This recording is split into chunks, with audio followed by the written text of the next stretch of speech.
Glória a Deus, a paz do Senhor Jesus, meus irmãos.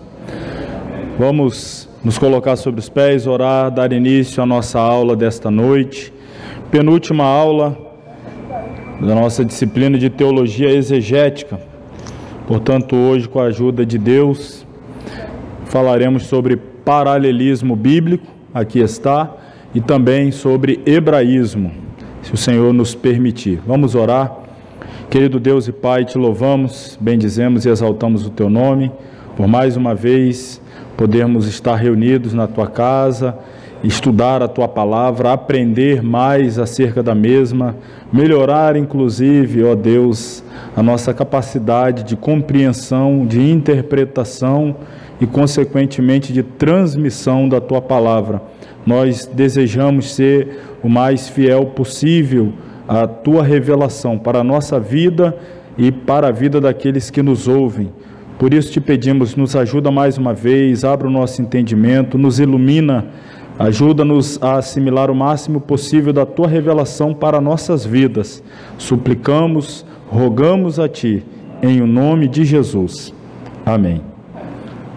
Podeis assentar. Pois bem, irmãos, temos nos debruçado já há algumas aulas sobre a teologia exegética. O retorno que temos tido da esmagadora maioria, para não dizer a totalidade dos irmãos, é de muito encantamento com essa disciplina. Encantamento no sentido de perceber o quão fundamental ela é para a nossa vida enquanto estudante e também para nos ajudar na responsabilidade da pregação, do ensino, da exposição das Sagradas Escrituras. Para isso faz-se necessário uma acurada, uma dedicada, uma responsável exegese. Criar aquela ponte, entre esse abismo cronológico, geográfico, cultural, linguístico, literário, espiritual. Relembrando, vimos o passo a passo da exegese, que é a escolha do texto, delimitação de perícope, pano de fundo, autoria, datação. Os irmãos fizeram esse trabalho aí, por óbvio, sabem bem. Aí vem a tarefa do exegeta, que é justamente a tarefa de interpretação hermenêutica, gramatical, lógica, por aí vai. Semana passada vimos as características do exegeta, e também o criticismo bíblico, e hoje então chegamos ao capítulo 5, paralelismo bíblico. Pedi inclusive os irmãos, disse na semana passada, que nós íamos trabalhar a Bíblia pela Bíblia, uma maneira de ajudar os irmãos a utilizarem melhor as vossas Bíblias, recursos que as vossas Bíblias contêm, que às vezes alguns irmãos não sabem, ou até se sabem do recurso, não sabem exatamente como utilizá-lo, e nós vamos fazer isso. Por isso eu pedi, tragam as Bíblias que tenham as referências cruzadas, eu vou falar sobre ela daqui a pouquinho. Então, página 179, paralelismo bíblico. São passagens que não estão no contexto, estão relacionadas com o texto, mas elas não estão no contexto. Nós já vimos que para bem interpretar um texto, é crucial fazer a delimitação da perícope para interpretá-lo à luz do seu contexto. É um crime, é uma violação do texto isolá-lo do seu contexto. Porém, além desse recurso que é fundamental, é primário, não pode deixar de ser utilizado em hipótese alguma, me refiro aqui à contextualização do texto, mas existem outras formas de entender um texto recorrendo-se a outros textos que não estão necessariamente no contexto. E aí é o que nós começamos a falar aqui sobre paralelismo, ou seja, é uma passagem paralela, não está ali em volta, dentro do contexto, mas em alguma outra parte daquele capítulo, em alguma outra parte daquele livro, daquele testamento ou da própria Bíblia, em algum outro lugar, existem informações que vão corroborar, que vão lançar luz, que vão facilitar o nosso entendimento do texto que está sendo estudado, do texto em questão. Então, são passagens que não estão no contexto, estão relacionadas com o texto. Podemos usá-las porque admitimos a unidade das Escrituras. A unidade do conteúdo provém do autor divino, que é o Espírito Santo. Como está aí, 1 Coríntios 2,13, até coloquei aqui, as quais também falamos, não com palavras de sabedoria humana, com as que o Espírito Santo ensina, comparando as coisas espirituais com as espirituais. Então, nós vamos comparar textos com textos para nos ajudar a compreender determinado texto. Porque, como dito aqui, como lido, nós entendemos e aceitamos que o Espírito Santo, que inspirou a Moisés, que inspirou a Josué, que inspirou a Esdras, que inspirou a Mateus, que inspirou a Lucas, que inspirou a Paulo, que inspirou a João, que inspirou a Jeremias. Ou seja, a inspiração é a mesma, a fonte é a mesma. Então, por óbvio, não haverá qualquer contradição. O Espírito Santo não vai dar uma inspiração a Jeremias e depois a João uma inspiração que contradiga a Jeremias, ou inspirar a Daniel que escreva algo que depois Paulo venha e contradiga o que foi dito. Não, a Bíblia é uma unidade, e esse fio que vamos dizer assim, que une, né? Unidade, então esse fio que une é justamente a fonte inspiradora, o Espírito Santo. Estamos aqui, então, entendendo que alguns textos que o Espírito Santo orientou alguns autores e que para nós ele é de difícil interpretação, mas às vezes aquele assunto que está sendo tratado naquele texto, em um outro momento, em uma outra circunstância, em uma outra época, com outro pano de fundo, com outro autor, tendo outros destinatários, a palavra foi dita de outra forma que nos ajudará a compreender aquela a qual estamos tendo dificuldade. Então, isso é fundamental também, entendermos que a Bíblia é uma unidade. Então, a Bíblia interpreta a Bíblia. Textos paralelos nos ajudam a interpretar alguns textos que são mais difíceis.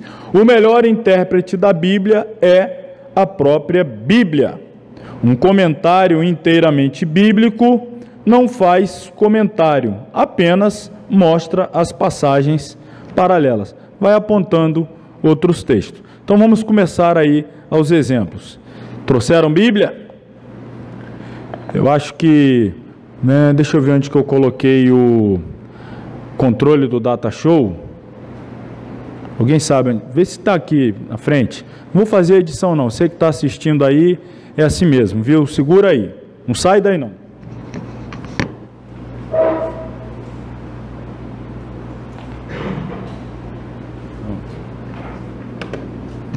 Só diminuir ali para não cortar. Depois a gente vai precisar usar a parte de cima, estava correndo risco de cortar. Ok, vamos lá, deu tempo para você pegar a sua Bíblia, todo mundo aqui pegou a Bíblia, então vamos lá, vamos começar com uns exemplos. Vamos começar por onde então? Eu sempre começo do começo, né? Vamos começar do começo. Será que tem alguns exemplos de textos paralelos no começo? Quando eu falo começo, eu falo começo, irmão. Gênesis 1:1. Pegue aí a sua Bíblia e abra lá em Gênesis capítulo 1, versículo 1. Não vou te dar 40 minutos para você achar esse texto não, hein?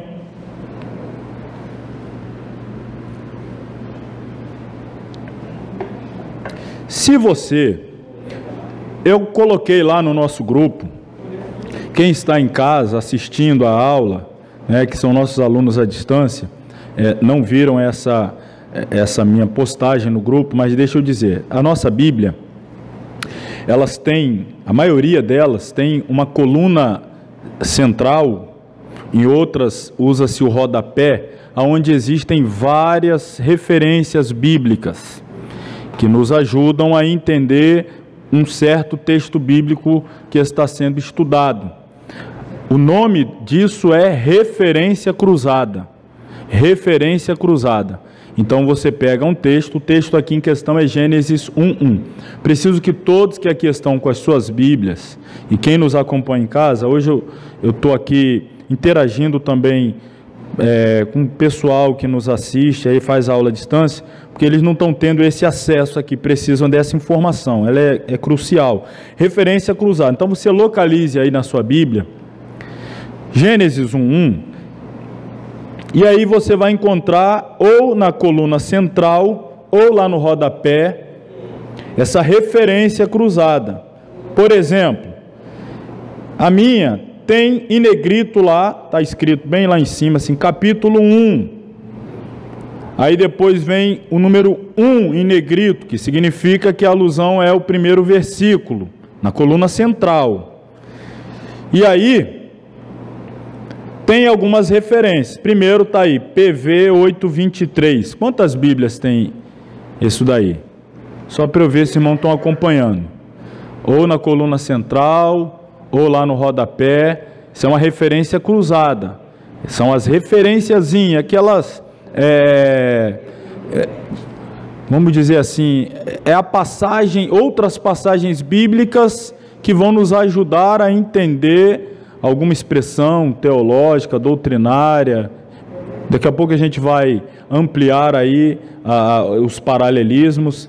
Mas primeiro tem PV 8:23, eu não utilizei ele. Depois vem o HB, que é o Hebreus 1:10, 11:13. Aí depois vem Salmo 8:3, 33:6, várias referências dentro do ponto 1, que é a referência ao Gênesis capítulo 1, versículo 1. Todos aí encontraram aí? Tem alguém que não encontrou? Não está entendendo ainda do que eu estou falando? A sua Bíblia não tem?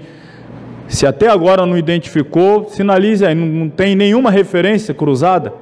Outras referências. Pode ser que outras Bíblias, mas a Hebreus 1:10 tem aí? Tem. Porque tem várias, mas Hebreus 1:10 eu selecionei ela porque é bem relacionada. Então, dependendo vamos dizer assim, da editora que publicou a Bíblia, se ela é antiga, se ela é mais atual, isso pode variar. A maioria vai ter essa sequência que eu estou apontando. Mas o que eu quero que se entenda nós lemos aí, agora vamos ler o texto bíblico, Gênesis 1:1. No princípio criou Deus os céus e a terra. Primeira coisa para entendermos esse texto, como eu vinha falando, é interpretá-lo à luz do contexto. Mas o segundo passo que eu estou aqui apontando é através de textos paralelos, ou seja, outros textos que foram inspirados pelo Espírito Santo, escritos por outros autores humanos, mas que trata deste assunto. Que assunto? Criação, princípio e atos criadores de Deus. E aí eu citei então, me valendo da referência cruzada, Hebreus 1:10. E o que está lá em Hebreus? Na carta aos Hebreus, capítulo 1, versículo 10, está escrito assim. Também é uma outra referência, pode ter omitido o Hebreus 1:10, a maioria dá, mas eu vou aqui ler o Hebreus 1:10, depois eu vou ler a outra referência. O Hebreus 1:10 diz assim: Tu, Senhor, no princípio fundaste a terra e os céus são obra das tuas mãos. Ou seja, está falando de princípio, de criação. Então, supondo que aqui eu queira dar um estudo sobre o Deus Criador, aí eu vou começar lá no Gênesis 1:1. Então, a minha intenção não é dissecar o capítulo 1. Eu quero dissecar apenas este atributo de Deus, que é ser Criador. Eu vou começar ainda em textos paralelos que corroboram este atributo divino da criação. É isso que nós estamos mostrando aqui, a Bíblia, interpretando a Bíblia em assuntos que às vezes nós não vamos recorrer ao contexto, mas a textos paralelos. Por isso, paralelismo bíblico. Hebreus, qual é a outra referência? 11:3. O Hebreus 11:3 diz assim: pela fé entendemos que os mundos, pela palavra de Deus, foram criados. Está falando de criação, mundos. E aqui já denota mais do que um planeta, mundos. Foram criados de maneira que aquilo que se vê foi feito do que, ou não, melhor dizendo, deixa eu voltar aqui, de maneira que aquilo que se vê não foi feito do que é aparente. Ou seja, o que nós conseguimos ver, a criação, não foi feito de algo que também se possa ver. Foi feito através de algo que não seja possível ver. A palavra. Você não vê a palavra.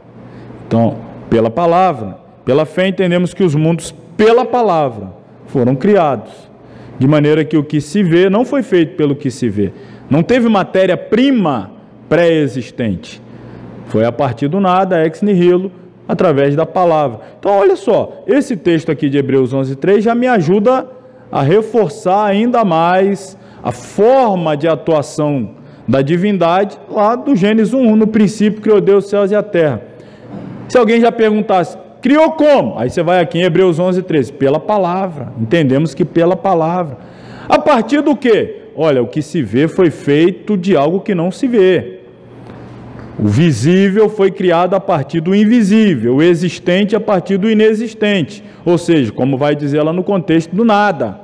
Então não tem uma matéria-prima pré-existente. Vamos a outro exemplo aqui. Gênesis 1:2. Gênesis 1:2 vai dizer: e a terra era sem forma e vazia, e havia trevas sobre a face do abismo, e o Espírito de Deus se movia sobre a face das águas. Vamos recorrer aí à referência cruzada nas Bíblias aí, agora estamos no 2. Então geralmente vai vir o número 2 em negrito, ou na coluna central, ou lá embaixo em um rodapé, onde estão as referências. E aí vamos ter vários textos. Por exemplo, aqui na minha Bíblia, vou citar alguns que tem. Jeremias 4:23, quantos tem essa referência? Aí muitos aqui. Jó 26:13, tem essa referência aí. Salmo 104:30 também. Quantos tem? Manifeste aí, por favor. Vários. E Isaías 45:18. Tem essa referência aí? Pastor, do senhor está com outra? Nenhuma? É mesmo? Apontando para outra. Eu estou aqui recorrendo a... Eu selecionei principalmente as mais clássicas. Eu peguei outras Bíblias minhas e fui vendo lá que algumas que aqui tem não tinha lá, mas eu peguei aquela que, vamos dizer assim, que tinha na maioria. Eu falei, opa, então essa aqui está se repetindo, essa referência? Sim, mas eu recorri à anotada, eu recorri a outras, pentecostal, e eu fui vendo que tinha. Eu falei, então aqui estou encontrando um padrão. O Isaías 45:18 está aí? Isaías 40:13, 14. Esse aí a gente vai recorrer em outro depois. Mas vamos lá em Isaías 45:18.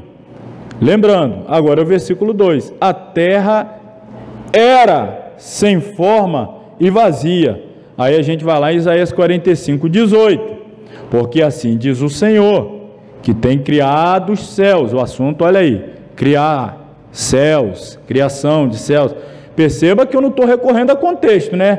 De Gênesis 1 a Isaías 45 não é um contexto, mas é um texto paralelo, em outra parte da Escritura, mas que faça referência, por isso que o termo também que é usado é referência cruzada, faz referência ao mesmo assunto. E aí, voltando ao texto, Isaías 45:18, porque assim diz o Senhor, que tem criado os céus, o Deus que formou a terra e a fez, Ele a estabeleceu. Agora, perceba a informação que se segue, não a criou vazia, mas a formou para que fosse habitada. Eu sou o Senhor e não há outro.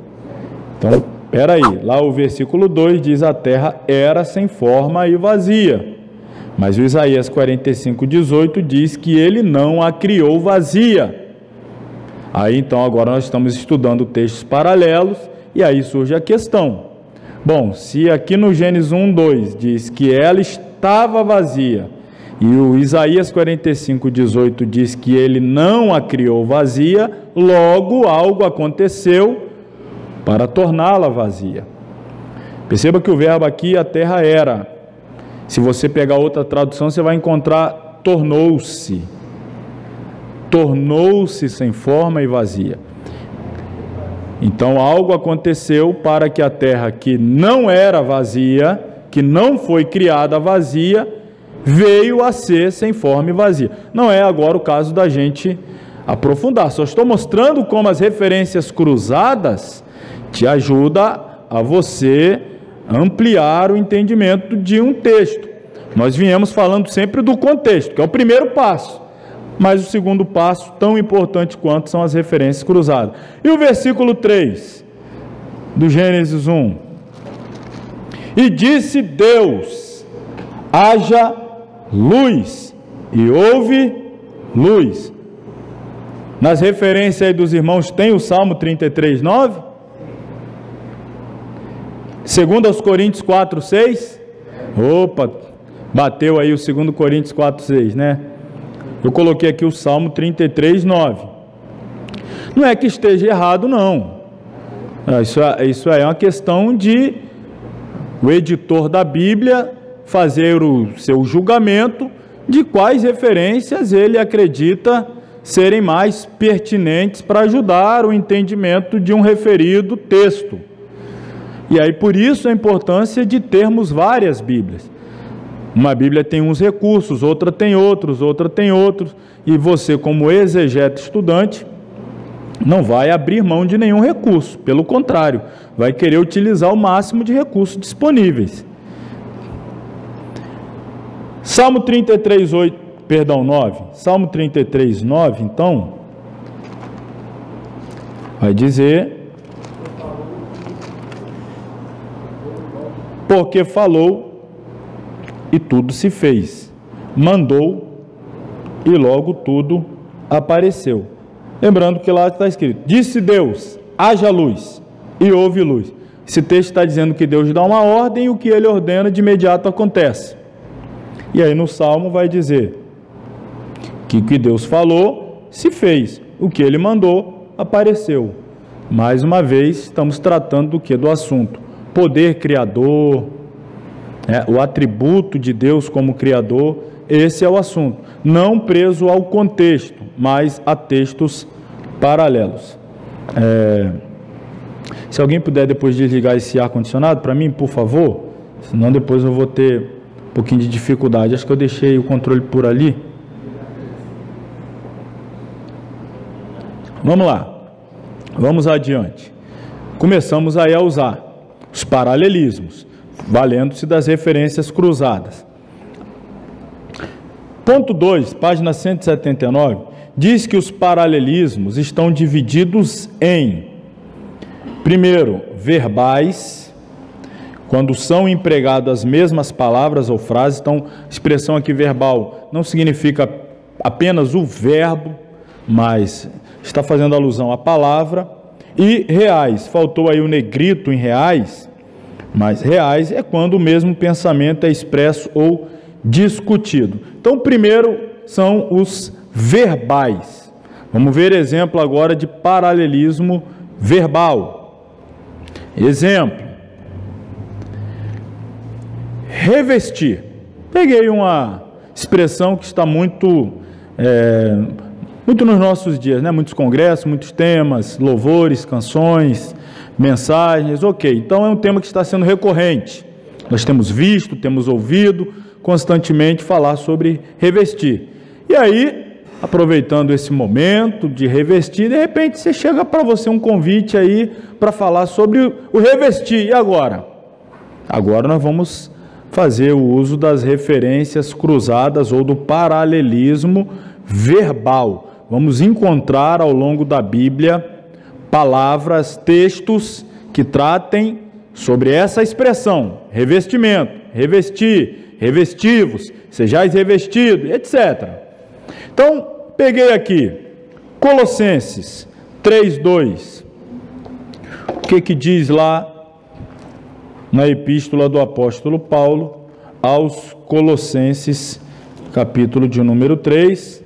É isso aí, barulho gostoso esse, ouvir Bíblia. 3:12, perdão, 3:12.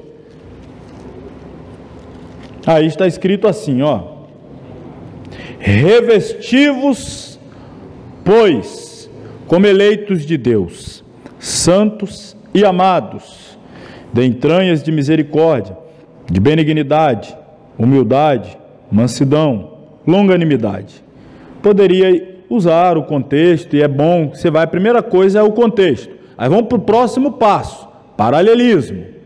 Tá? Você não vai também isolar o texto, eu vou trabalhar só com textos paralelos e vou descartar o contexto. Não, isso aqui não é uma hipótese de substituição do contexto. Estou dando aqui um outro passo. O primeiro é sempre o contexto. Aí agora vamos a textos paralelos. E lemos o contexto, compreendemos, ok, mas eu quero mais outros textos que me ajudem a entender este texto, mesmo tendo estudado junto com o seu contexto. Pode ter ficado alguma dúvida que o contexto ainda não nos ajudou a entender. Vamos olhar aí as referências paralelas. Na minha Bíblia aqui tem várias. Cite aí algumas que tem na sua. Efésios 4:24. Tem aí? Pode rodar a roleta? Ver se vai sair aqui. Efésios 4:24. Ganhou o prêmio. Não, aqui não é sorteio, não. Então vamos lá no Efésios 4:24. Aí o que está dito lá? E vos revistais do quê? Do novo homem, que segundo Deus é criado em verdadeira justiça e santidade. Olha que interessante, irmãos. Aqui aos Efésios está sendo dito que nós precisamos nos revestir do novo homem, que foi criado segundo Deus. Esse novo homem foi criado segundo Deus, em justiça e santidade. Aí você já vai lá, de novo aos Colossenses, revestido como eleitos de Deus, santos. Aqui aos Efésios falou, criado em verdadeira santidade. Isso já é um atributo. Então o novo homem deve ser revestido de santidade. Só que aqui diz mais: entranhas de misericórdia, benignidade, humildade, mansidão. Aqui já vai falar de justiça, santidade. Vamos a outro texto. Só que agora eu vou pegar do Efésios 4:24. E para onde ele vai me mandar aí? Olha as suas referências. Diga aí um texto aí. Gênesis 1:26. Qual mais? Essas são as referências lá do Efésios 4:24. Qual mais aí? Vai citando aí vocês aí nas vossas Bíblias. E esse aqui tem alguma? Tem esses aqui, tem no meu também. 2 Coríntios. Tem várias. Todos a gente pode lançar mão, perceba. Romanos 13. Peguei Romanos. Vamos ver Romanos então? Você perceba, não está limitado. Às vezes você foi lá, a gente viu em Colossenses, tinha vários. Ainda não foi suficiente. Mas em um daqueles lá já vai te mandar para outros. E aquele lá para outros. Ou seja, e a Bíblia é uma unidade. Todos esses textos foram inspirados pelo Espírito Santo. Mas, apesar dos irmãos terem dado várias referências, eu já estou antecipando aqui algo que eu estou fazendo aqui. Nós vamos entrar nesse detalhe daqui a pouquinho também, que eu sempre aconselho.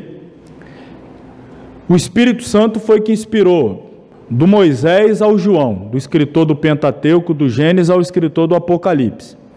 Mas quando você começar a trabalhar com referência cruzada, primeiro opte por usar as referências do mesmo autor humano, porque ele é o pensamento dele, Então aqui, ó, Paulo escreveu aos Colossenses, Paulo escreveu aos Efésios, Paulo escreveu aos Romanos. Não significa que eu tenho que ficar exclusivo a isso. Mas primeiro passo nas referências, vamos continuar usando a mentalidade desse autor. Vamos ver ele ampliando as suas palavras. Depois você vai recorrer ao João, vai recorrer ao Pedro, vai recorrer ao Tiago, que, caso tenha. Mas primeiro passo, vamos continuar na linha de pensamento desse autor. Porque no final das contas, você está pregando lá em Colossenses, foi escrito por Paulo, você quer entender aquela linha de pensamento de Paulo, então continue recorrendo a Paulo. Ao Espírito Santo que o inspirou, mas vamos continuar naquela linha de raciocínio paulina. E aí aos Romanos 13, 14, ele vai escrever da seguinte maneira: mas revesti-vos de quem? Do Senhor Jesus Cristo. Praticamente ele fez o quê? Ele encerrou o assunto aqui. Do que eu devo me revestir? Será que é só de santidade? Será que é só de humildade? Será que é só de mansidão? Aí ele encerra o assunto aqui. Se revista de Jesus Cristo. Tudo que for atributo de Jesus, pronto. Aí você vai pensar: mansidão, Jesus Cristo. Humildade, Jesus Cristo. Santidade, Jesus Cristo. Bondade, benignidade, paciência, amor. Aí, ó. Se reveste de Jesus Cristo. Fechou o assunto. Do que eu devo me revestir? Será que é de amor? Será de Jesus Cristo? Precisa dizer mais alguma coisa? Ele encerra aqui o pensamento dele. É a mesma coisa, do novo homem, da nova criatura, se revestir de Jesus Cristo. Então esse aqui é um exemplo de paralelismo verbal. Pegamos a expressão revestir, e aí fosse as perguntas: revestir de quê? Revestir como? Vai pegando as referências cruzadas. Você vai dar um estudo: irmão, hoje eu quero falar sobre a necessidade de nos revestir. Aí você vai pegar um texto que vai falar sobre revestir. E aí você vai pegando as referências cruzadas. Comece sempre pelo contexto do texto escolhido. Não simplesmente o isole, comece ali, que seja apenas para introdução. Não é? Olha, irmão, aqui aos Colossenses, Paulo escrevendo, a igreja e tal, está falando sobre isso. Não isole o texto do contexto. Depois, próximo passo, então, vá às referências cruzadas. E aí temos também os paralelismos reais. Mesmo pensamento é expresso e discutido. Aí eu vou pegar aqui agora como exemplo. Primeiro nós pegamos a palavra, revestir, que seria um paralelismo verbal. Palavra. Agora, vou pegar aqui paralelismo real. E aí eu vou usar como base aqui plenitude divina. Como assim? Vamos entender do que se trata. Efésios, mais uma vez. Agora, 5, 18 a 21.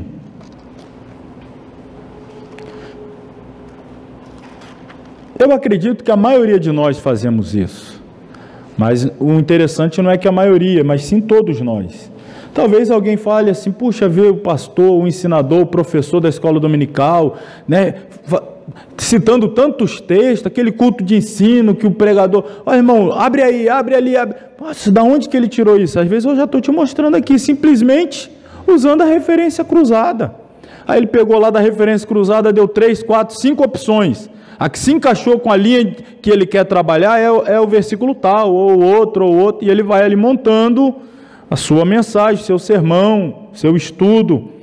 Efésios 5, do 18 ao 21, diz: não vos embriagueis com vinho em que há contenda, mas enchei-vos do Espírito. É esse tema aqui que eu quero tratar, a necessidade real de sermos cheios do Espírito, plenitude do Espírito. E aí a pergunta é: como eu devo agir para ser cheio do Espírito? Aí Paulo vai continuar desenvolvendo o raciocínio. Como? Primeiro, falando entre vós com salmos. Olha aí, falar entre vós com salmos, está falando de canções de adoração, a palavra. Isso é um meio de se encher do Espírito. Hinos, cânticos espirituais, cantando e salmodiando ao Senhor no vosso coração. Isso aqui é um meio para se encher do Espírito. O 20, dando sempre graças por tudo a nosso Deus e Pai, em nome do nosso Senhor Jesus Cristo. Então, gratidão por tudo. Um coração não murmurador, um cristão não reclamador, mas agradecido, é o caminho para se encher do Espírito. Adoração, louvor, salmos, hinos, cânticos espirituais, gratidão. E aí o 21, sujeição uns aos outros no temor, obediência, ser sujeito, não ser rebelde, é o caminho de ser cheio do Espírito. E aí, será que um murmurador, um crítico, um rebelde, alguém que não adora, não louva, apenas canta, da boca para fora, com o coração fechado, com a cara amarrada, pode se encher do Espírito, se o caminho, na verdade, que está sendo apontado é cânticos espirituais, hinos, salmodiar, adorar, gratidão, submissão? Vamos ver aí as referências cruzadas. O 18, para mim, aponta aqui vários textos. Provérbios, Isaías, Atos. 1 Coríntios 14, 26, os irmãos têm essa aí? Foi escrito por Paulo também, então já, daria uma preferência. Colossenses 3,16 tem aí também? Também está dentro aqui da linha do raciocínio paulino, então vamos dar preferência. Tem que ser exclusividade? Já disse, não. Vamos começar por aqui, vamos pegar essa linha aqui. Se satisfizer o que eu estou precisando, ok, se ainda não, eu já vou pular para um outro autor, talvez eu vá a outro testamento, mas sempre vai esse passo, não vá pulando etapa. Eu vi lá o que João falou, vamos ver agora o Moisés? Não, vamos primeiro ali o João, outras epístolas de João, o evangelho escrito por João, outros autores neotestamentários, por quê? Porque tinha o mesmo contexto histórico, cultural, político, social, linguístico, então vai te ajudar, aí depois você vai para outro. Então vou pegar aqui o Colossenses, vamos a ele aí, 3, 16 e 17. Olha o que diz aqui, Colossenses 3, 16 e 17. Estou falando de paralelismo real, um assunto real. Lá a gente está falando de ser cheio do Espírito, plenitude divina. Aqui é os Colossenses. A palavra de Cristo habite em vós abundantemente, em toda sabedoria, ensinando-vos e ademoestando-vos uns aos outros. Como? Olha o que ele diz aqui, com salmos, que mais? Hinos, que mais? Que mais? Cantando ao Senhor com? Não parece que a gente leu a mesma coisa ainda agora? Isso é um outro texto que está reforçando a ideia daquele texto. Para que a palavra de Cristo habite em mim, plenitude, palavra de Deus em mim habitando, a presença, precisa ter isso aqui. 17. E quando fizerdes por palavras e obras, fazei tudo em nome do Senhor Jesus, dando por Ele gratidão, não murmuração, não reclamação, nem contenda, nem vanglória, gratidão, adoração, salmo. Aí começou falando aqui de exortando um ao outro, demonstrando um ao outro. Aí fala de sujeição à palavra, obediência. Perceba, quer ser pleno do Espírito? Tem que ter submissão, tem que ter obediência, tem que ter adoração, tem que ter gratidão. Se fugir disso, você fugiu da Bíblia. Isso é um paralelismo real. Eu pulei muito aqui, vamos voltar então ao nosso material. 3, porque na verdade aqui a gente foi subdividindo. Os paralelismos 3, os paralelismos verbais, facilitam a interpretação. Certas frases ou palavras podem ser melhor entendidas a partir dessa observação. Aí eu citei aqui alguns versos, mas eu já usei para nós entendermos o exemplo do revestivos. Dentro do paralelismo real, que é esse que a gente acabou de falar agora, ele é subdividido ainda em paralelismo real, doutrinário. Isso aqui estamos falando da doutrina da plenitude do Espírito, a doutrina está dentro da doutrina da regeneração, da salvação, está tudo dentro dessa doutrina. Ou ainda um paralelismo real de cunho histórico, está tratando de fatos, eventos históricos. Então eu vou mais uma vez, dentro aqui do paralelismo real, vou pegar essa subdivisão doutrinária, embora já tenha usado essa, mas eu vou usar uma outra, para os irmãos verem, e depois eu vou usar um exemplo de um paralelismo histórico. Vamos dizer que o irmão está trabalhando com texto histórico e quer entender aquele contexto histórico, precisa de mais informações históricas. Como é que a gente faz? Vamos lá. Primeiro, paralelismo doutrinário. Vamos ler aqui, depois eu trago o exemplo. A Bíblia é um grande sistema harmonioso da verdade. Cada autor deseja ser coerente. Assim, para a elucidação da verdade, devemos procurar paralelismo, primeiramente, aonde? Esse passo a passo que eu estou dando. Depois, em segundo lugar, noutro livro de quem? Se for possível. A gente pegou Paulo aqui como exemplo. Vamos pegar, eu estou estudando primeira epístola de Coríntios. Vamos tentar entender aquele texto do 1 Coríntios 1.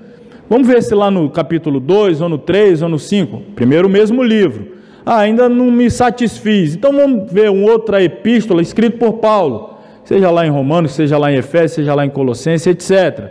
Aí depois, então agora vou usar um outro autor, mas do mesmo contexto histórico. Novo Testamento, João, Tiago, Judas, o autor da epístola de Judas, etc.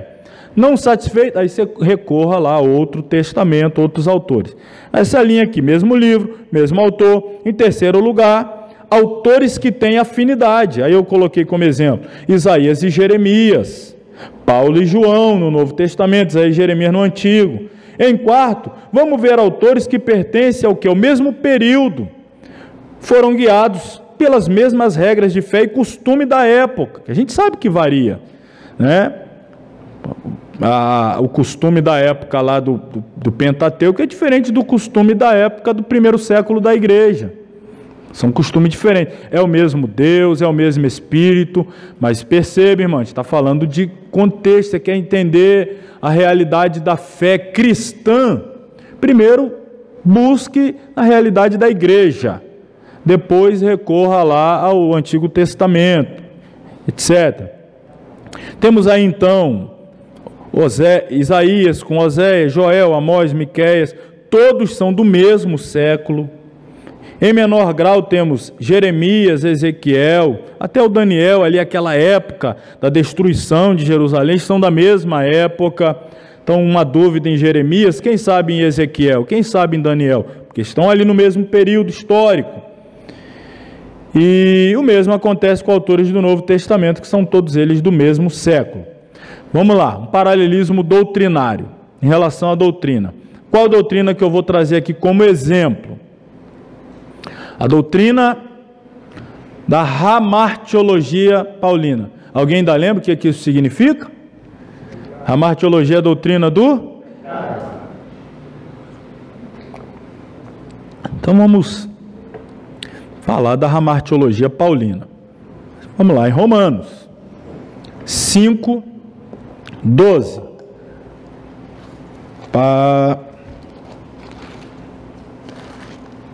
Epístola de Paulo aos Romanos, capítulo 5, versículo 12.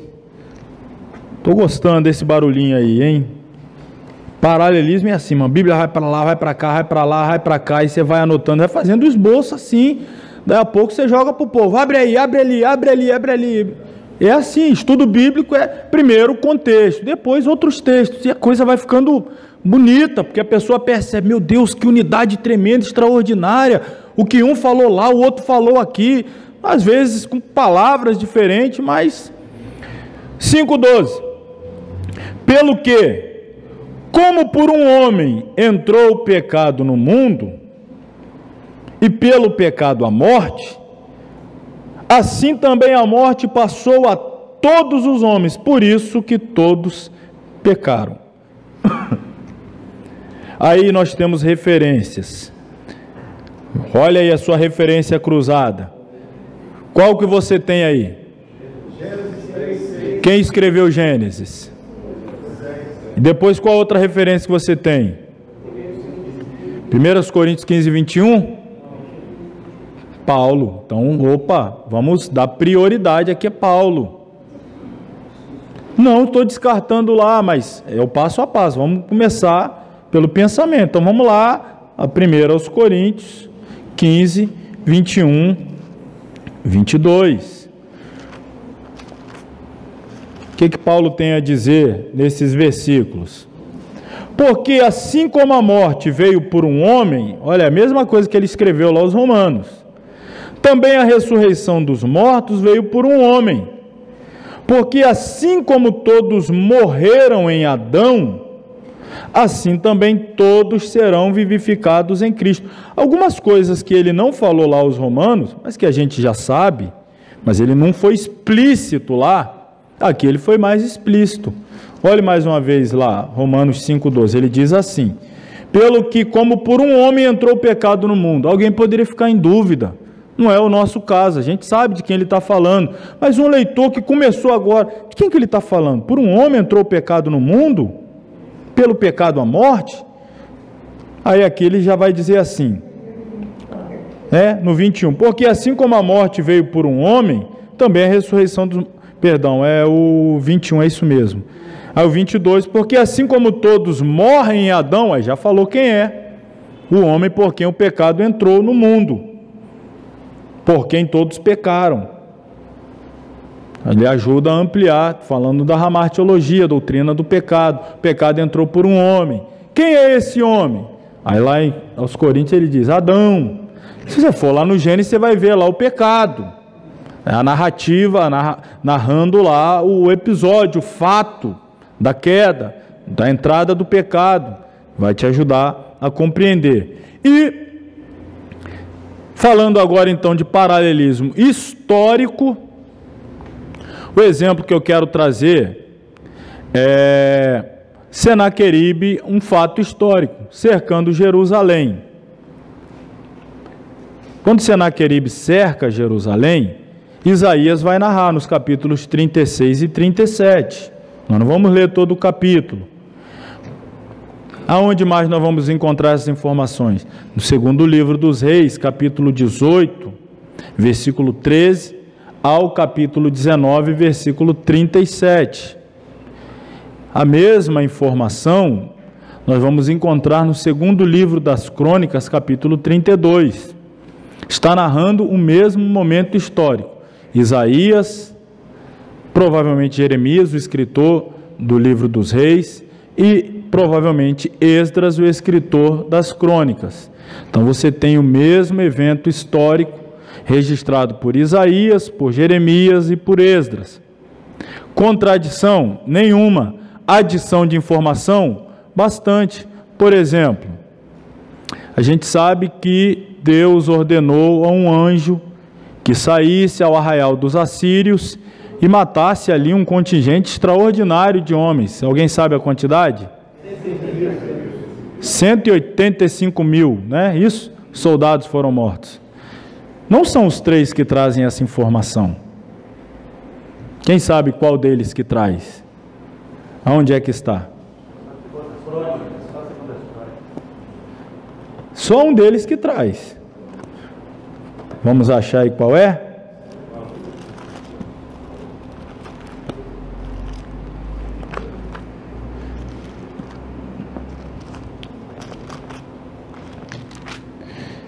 Segundo livro dos Reis,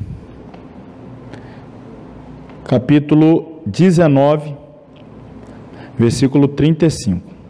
Sucedeu, pois, que naquela mesma noite saiu o anjo do Senhor e feriu no arraial dos assírios a 185 mil deles. Levantando-se pela manhã cedo, eis que todos eram corpos mortos. Esta informação não está nem em Isaías nem em Crônicas, está em Reis. Você poderia pregar à luz de Isaías, você não teria essa informação. Você poderia pregar à luz de Crônicas, você não teria essa informação.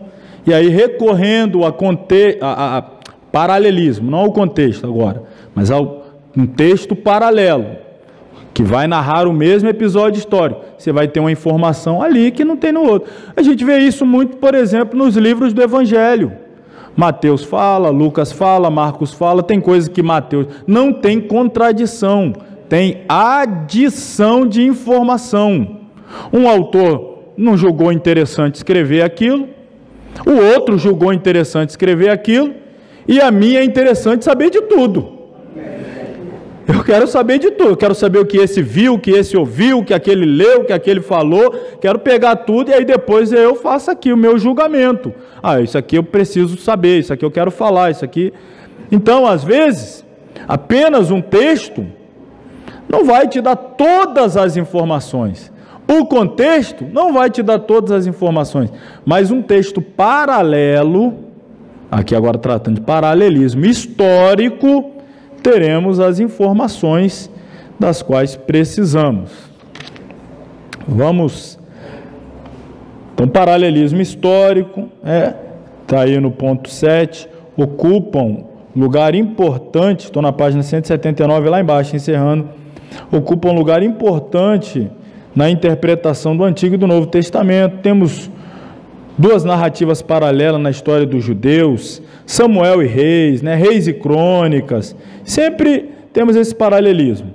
Novo Testamento, os livros do Evangelho, principalmente os sinóticos, Mateus, Marcos e Lucas, e aí a referência que está aí, de Isaías, coloquei em negrito, Isaías, 2 Reis, etc. O exemplo lá de Paulo, quando fala da conversão dele em Atos, o acontecimento histórico em Atos 9, na primeira defesa dele, ele narra os acontecimentos em Atos 22, e depois ele torna a falar dos eventos em Atos 26, e aí vai havendo acréscimo de informações, não contradições, nunca contradições, mas informações que num dado momento não julgou pertinente dizer, num outro determinado momento julgou pertinente dizer, aí você, mais uma informação aqui a ser adicionada, a ser acrescentada.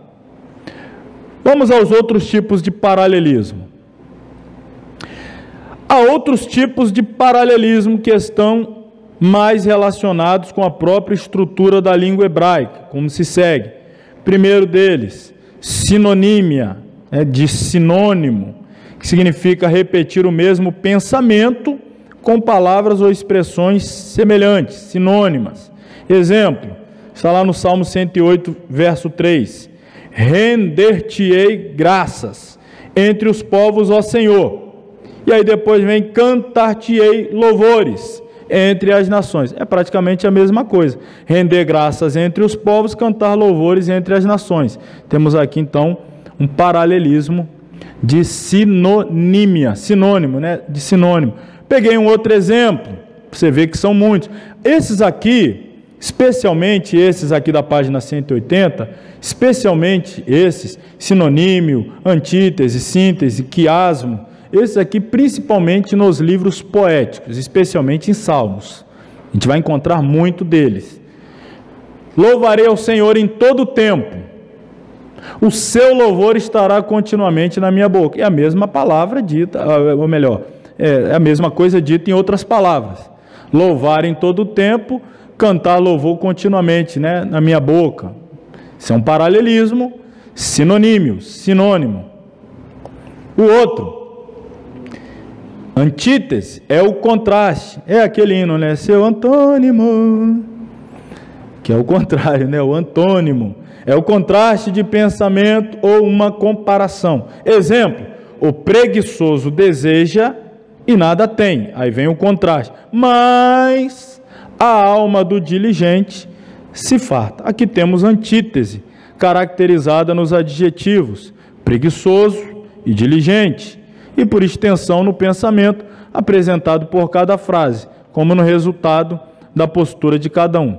Aí eu peguei um outro exemplo aqui agora em Provérbios também, literatura sapiencial. Como eu disse, os livros poéticos, a literatura sapiencial são as mais utilizadas. O coração alegre faz o que com o rosto?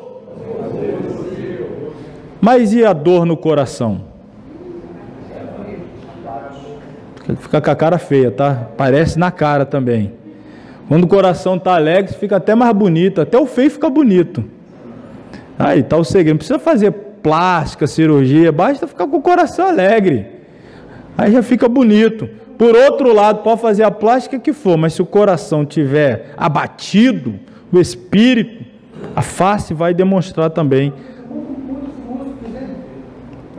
Oi? Economiza músculo também. Economiza músculo, né? Vamos, letra C, síntese. Sintetiza uma ideia ou pensamento ou mesmo um assunto. A síntese pode ser progressiva, ou seja, o autor vai desenvolvendo de forma mais prolongada o pensamento exposto na síntese inicial. Geralmente, na progressão sintética, ocorre a sinonímia. Exemplo, e aí eu peguei esse exemplo do material, Provérbios, capítulo 1, do versículo 10 ao 19, pelo tempo aqui eu vou evitar de lê-lo, mas o que a gente vai encontrar lá? Ele vai falando, desde o versículo 10, sobre o cuidado com a boca, com as palavras, o que a pessoa diz de errado pode atrair coisa ruim, fala de bom pode atrair... Aí no final ele resume, olha, cuidado com as suas palavras. Então é essa síntese, é o resumo. Você vai desenvolvendo um assunto e depois você sintetiza o resume. Um exemplo. Letra D, quiasmo. O que é o quiasmo? É também chamado aí popularmente de expressão sanduíche, disposição cruzada da ordem das partes simétricas de duas frases, de modo que formem uma antítese ou paralelo. Tal prática é de uso frequente na poesia hebraica. Um exemplo: firme está o meu coração, ó Deus, o meu coração está firme. Cantarei e entoarei louvores. Aqui foi literalmente as mesmas palavras, só invertida a ordem. Um outro exemplo, aqui é Deuteronômio 7:10. Dá o pago em sua face a qualquer dos que o aborrecem, fazendo-o perecer. Não será remisso para quem o aborrece, em sua face lhe o pagará. Tem afastei ali, dei um espaço entre o LH e o O, mas é lhe o pagará. Dá o pago na face, a quem em sua face lhe o pagará. Qualquer dos que o aborrece, aqui diz quem o aborrece, fazendo perecer, aqui não será remisso, não vai deixar de lado. O quiasmo é fazer isso aí, você começa de uma forma e depois inverte, mas está dizendo a mesma coisa, são paralelismo também. Finalmente, uma observação, e aqui eu vou também me valer de alguns exemplos, para a gente encerrar essa primeira parte da aula. Esse estilo antigo também influenciou os escritores do Novo Testamento. Quando ocorre no contexto neotestamentário, denominam-se geralmente como hebraísmos. Isso aqui já vai ser o assunto do nosso próximo capítulo, depois do intervalo, hebraísmos. Verificaremos na prática exegética esta particularidade escriturística.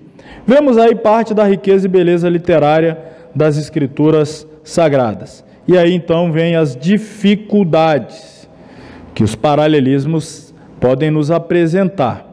Os paralelismos trazem também dificuldades que exigem para sua solução uma visão compreensiva da inspiração da Bíblia.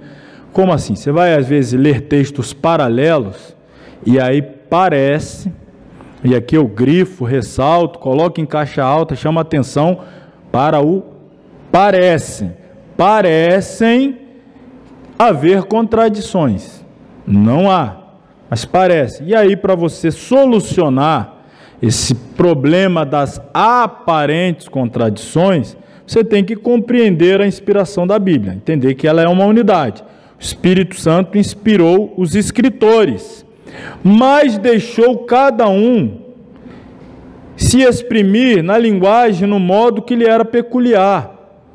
Pedro se exprimiu como Pedro, Paulo como Paulo, João como João. Não foi anulado características pessoais, não foram anuladas personalidades, não foram anuladas experiências passadas, pessoais, que formaram ou deformaram, psicologicamente, emocionalmente, aquela pessoa. O Espírito Santo não desconsiderou isso em cada um dos autores humanos.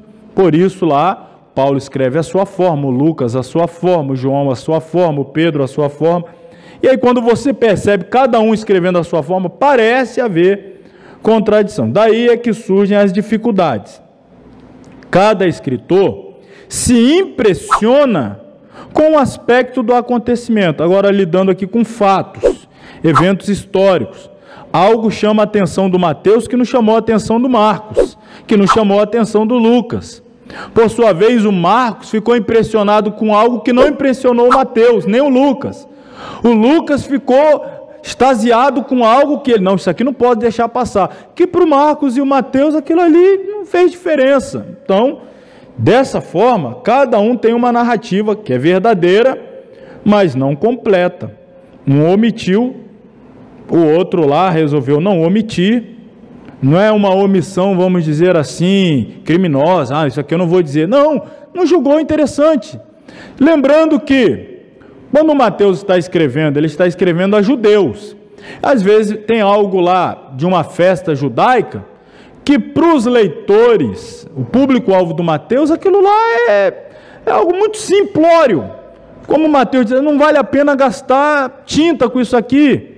Mas o Marcos diz, não, eu preciso explicar, porque eu estou escrevendo para romanos. Se eu simplesmente citar a festa, eles não vão entender. Então eu preciso dar destaque, dar uma explicação, mesmo que prévia, sobre o assunto, para que ele compreenda. Então um não achou relevante dizer, omitiu, o outro julgou relevante dizer, por isso ali lançou uma luz, um holofote maior. E aqui no nosso material eu pego o exemplo da tempestade no mar da Galileia. Mas eu vou trazer outro exemplo aqui. O clássico exemplo do cego Bartimeu. Peguei aqui o Mateus e o Lucas. Poderia usar também o Marcos, mas principalmente o Mateus e o Lucas. Vamos lá, o Mateus 20. Para a gente encerrar, vamos pegar só esse paralelismo aqui histórico.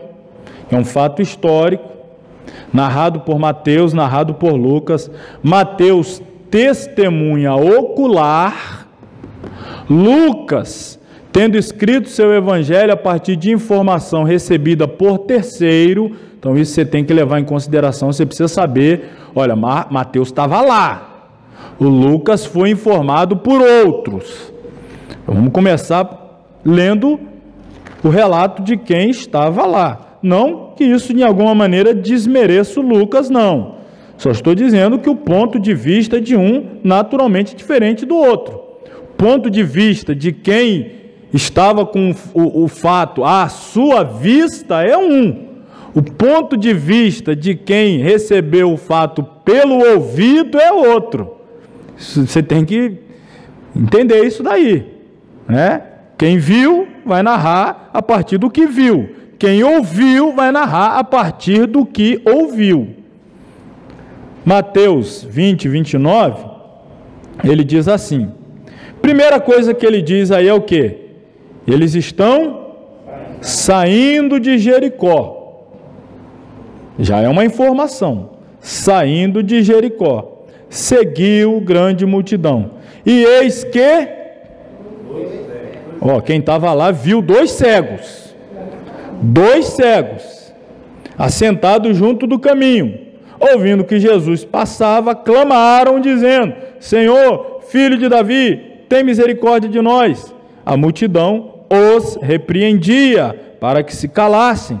Eles, porém, cada vez clamavam mais, dizendo, Senhor, filho de Davi, tem misericórdia de nós. E Jesus, parando, chamou-os e disse, que quereis que vos faça?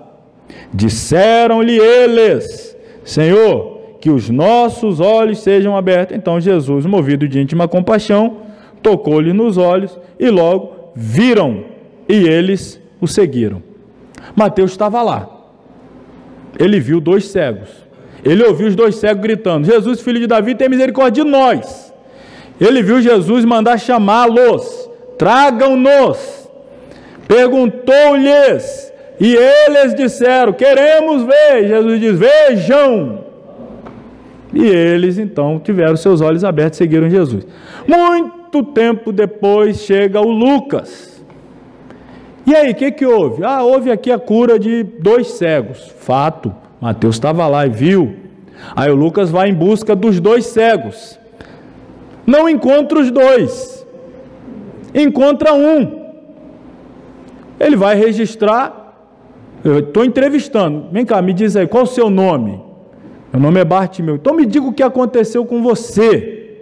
Olha, eu, Bartimeu, estava... O Lucas está pegando o relatório dele. Então ele vai falar o que aconteceu com ele. Significa que não aconteceu com os dois? Vamos lá olhar agora o de Lucas. Aliás, que tem um primeiro ponto a ser aqui revelado, né? Que é o fato de que Lucas diz que aconteceu que chegando ele perto de Jericó. O Mateus diz que eles estão... E o Lucas diz que eles estão... E agora? Saindo ou chegando? Chegando ou saindo? Quando essas coisas acontecem, primeira coisa que você faz, pega um copo d'água, muita calma nessa hora, pessoal afobado, é a contradição aí, eu sabia que a Bíblia... Calma. Bebe água, respira, lê de novo, relê, lê o contexto, vai aqui, vai ali. Tem que haver uma explicação, sempre tem. A mais plausível, muitos comentaristas vão trazê-la, e ela é muito plausível, não é a única, é a mais plausível, é que nos tempos de Jesus, haviam, quem já ouviu essa história, duas Jericó, a velha e a nova.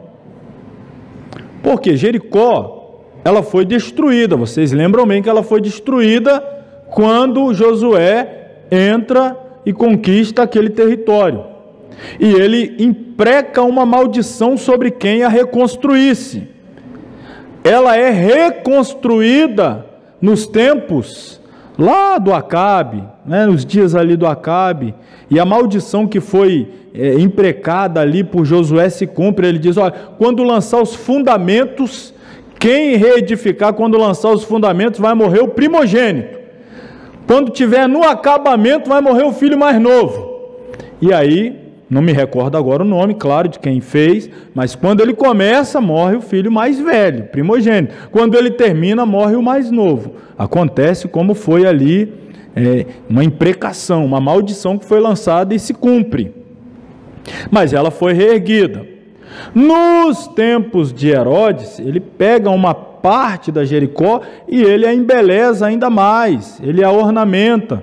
E aí naqueles dias então ficou sendo conhecido uma Jericó velha, essa reconstruída dos dias do Acabe, e essa nova que é essa reformulada nos dias do Herodes, no tempo já de Jesus. E óbvio, tem um limite entre uma e outra Jericó. Você está saindo da velha, está entrando na nova. Você está entrando na nova, está saindo da velha. Então, do ponto de vista de um, está saindo. Do ponto de vista de outro, está chegando. Vice-versa. E vice-versa. É assim. Então, um narra, olha, ele estava saindo. De qual? E o outro está dizendo, ele estava entrando. Em qual? Então, do ponto de vista de um, olha, ele estava chegando. O outro, ele estava saindo. Essa é a explicação mais plausível, não a única, mas a mais plausível. E a outra é o fato de que haviam dois cegos, mas o que é entrevistado por Lucas, o Bartimeu, vai dizer aqui a partir do 35. Aconteceu que chegando ele perto de Jericó, estava um cego assentado junto do caminho, mendigando, e ouvindo passar a multidão, perguntou que era aquele, disseram-lhe era Jesus que passava, então clamou dizendo, Jesus, filho de Davi, tem misericórdia de mim. E os que iam passando repreendiam para que se calasse, mas ele clamava ainda mais, filho de Davi, tem misericórdia de mim. Então Jesus, parando, mandou que ele o trouxessem. Chegando ele, perguntou-lhe, dizendo, que queres que te faça? E ele disse, Senhor, que eu veja. E Jesus lhe disse, vê, a tua fé te salvou. E logo viu e seguia glorificando a Deus. E todo o povo, vendo isso, dava louvores a Deus. Você percebeu que eu peguei o texto de Mateus e Lucas? Eu dei o nome do cego, mas Mateus não deu e Lucas não deu. E como é que eu sei que é o Bartimeu? Então vamos lá no Marcos, né? Aonde que está? Procura na referência cruzada aí, ó. Todo mundo já sabia de cor? Ah, você deu aquela coladinha já na referência cruzada aí, né? É assim mesmo que funciona. 10:46. Depois foram para Jericó. E saindo ele de Jericó, olha aqui que o Marcos já fala. Foram e saindo. Um lá diz, está entrando, o outro diz, está saindo, Marco. Estava indo e... Pronto, resolvi o problema. Eles foram e estavam saindo. E os seus discípulos, uma grande multidão. Bartimeu! Olha aí, o Marcos deu o nome ao cidadão. Você chega lá com maior naturalidade, o Bartimeu, como eu fiz aqui, o Bartimeu. Aí alguém leu Mateus e falou, mas não está dizendo aqui que é o Bartimeu, diz que é 2 cegos. Aí leu Lucas lá, não está dizendo que é 2, diz que é 1, mas não diz o nome. Olha a importância dos textos paralelos. Eles não se contradizem, eles adicionam informações. Aí você escolhe, eu quero ler a partir da narrativa lucana, mas eu não vou desprezar as informações de Marcos. Eu quero pregar com base no relato de Mateus, mas eu não vou desprezar a informação de Marcos ou de Lucas. E assim vai, você pega outra informação de um texto paralelo, se baseia no tal texto que você elegeu, porque uma expressão, um verbo que você quer destacar mais, mas você não vai desprezar as outras informações. Então perceba a importância do paralelismo bíblico na hora de interpretar a Bíblia. Esse aqui é um axioma, em matemática vai dizer aí de expressões axiomáticas, coisa que você, não é tão fundamental que você não pode fugir dela. E aqui um axioma hermenêutico ou exegético é este: a Bíblia interpreta a Bíblia. Quando você quiser alguma resposta de algum texto bíblico, pergunte para a Bíblia, ela vai te responder. A Bíblia pergunta, a Bíblia responde. Você leu Marcos, ficou em dúvida? Pergunte a Lucas. Ainda não está com a resposta? Pergunte a Mateus, e assim vai. Lê um texto de Paulo, não satisfeito? Pergunte sobre o que Paulo escreveu em outro lugar. Ainda não? E o que Paulo escreveu em outro lugar? E assim vai. A Bíblia vai perguntando, a Bíblia vai respondendo. E a minha pergunta é: quem quer para o intervalo agora tomar um cafezinho? Só os bancos não levantaram a mão, né? O resto... Vamos lá então, depois a gente volta já para falar de hebraísmo, se Deus permitir. Então, meus irmãos, retornando aí para a segunda parte da nossa aula, nossa penúltima aula, vamos falar agora o capítulo 6, hebraísmo, deixando para a próxima semana, o encerramento dessa disciplina, o apêndice que é simbologia. Nós vamos falar na semana que vem. Aproveito já para dizer aos irmãos, nós passamos um trabalhinho baseado na exegese da Epístola de Paulo aos Filipenses, capítulo 4, versículo 13. Aqueles que me entregaram foram 14 alunos, já corrigi de todos. Esse trabalho vale 1 ponto. A prova que eu vou entregar na semana que vem valerá 9. E aí quando eu entregar então a prova corrigida, eu vou grampear junto ali esse trabalho. Se você não fez o trabalho, você vai fazer uma prova que vale 9 pontos.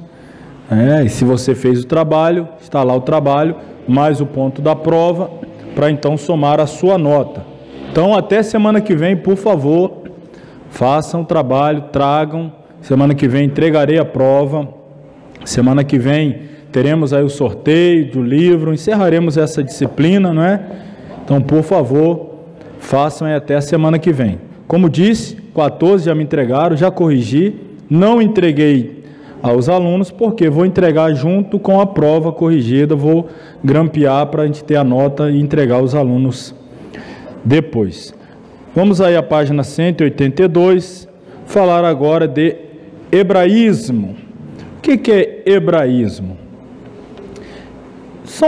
Para a gente ter uma ideia assim, vamos falar de paralelismo, né? Vou fazer um paralelo Israel-Brasil, fazer o paralelo cultura judaica, cultura hebraica, cultura brasileira, são aquelas expressões próprias de um povo, como nós temos as expressões próprias do povo brasileiro, que embora falamos o mesmo idioma que os portugueses, mas existem expressões do português de Portugal que soa mal para a gente não entende, fica meio confuso e vice-versa.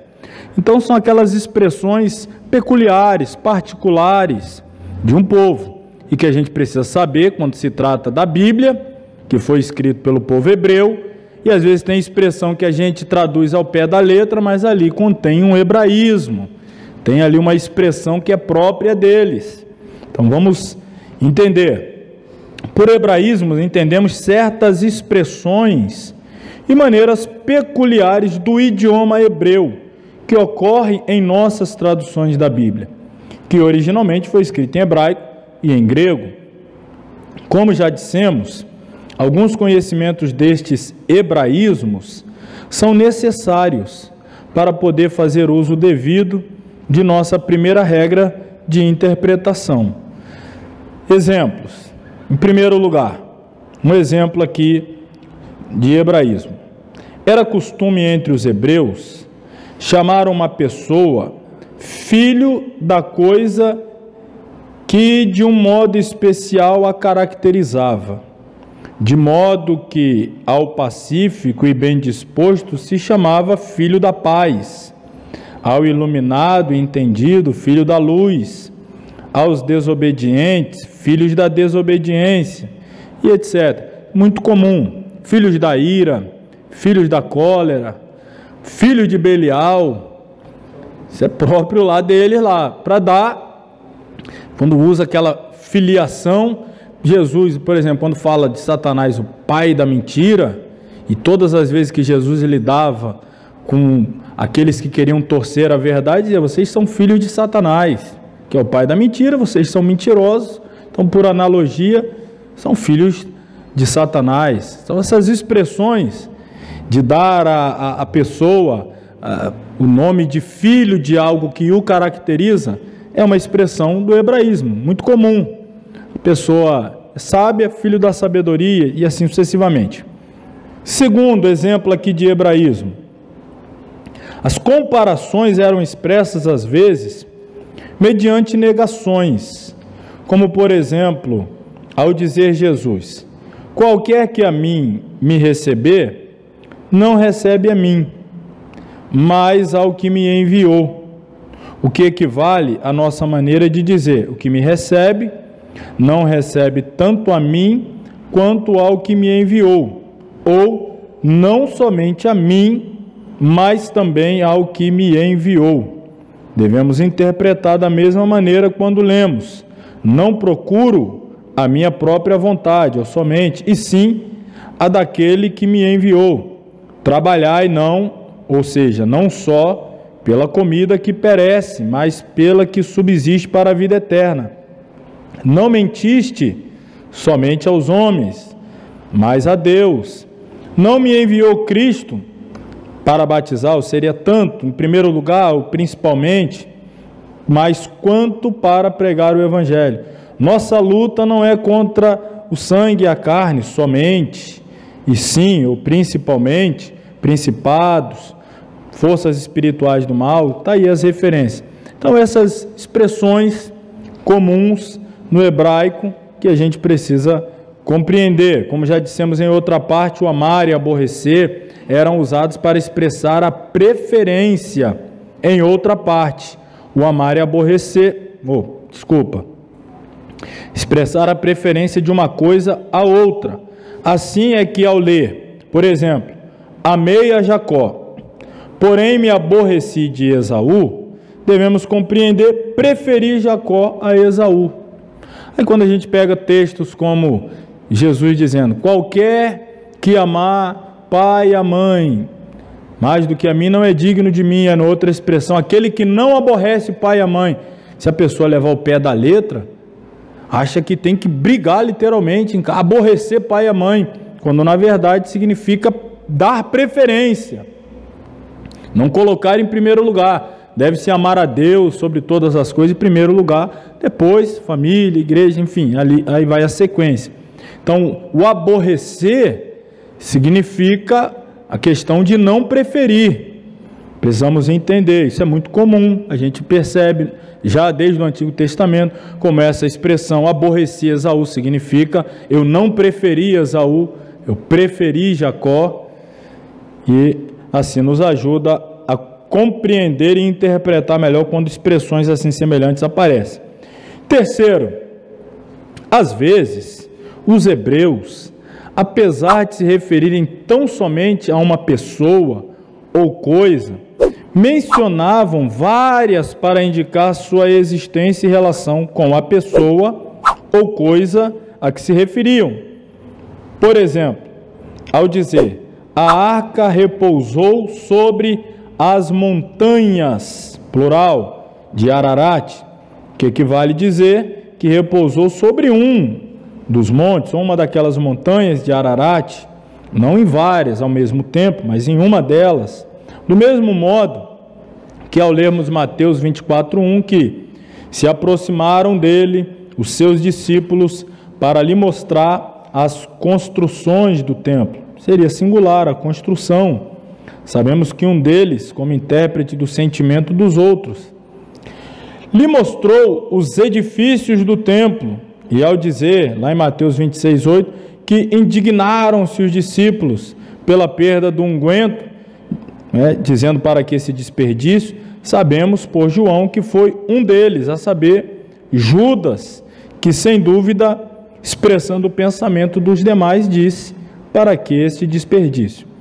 Ao dizer também Lucas que os soldados chegaram-se a Jesus, apresentando-lhe vinagre na cruz, vimos por Mateus que foi um deles que realizou o ato. Então, perceba, vai parecer que é contradição, porque um vai expressar sempre em plural e outro no singular, porque vai usar a pessoa ou coisa, mas vai usar de forma assim mais pluralizada, para dar ênfase.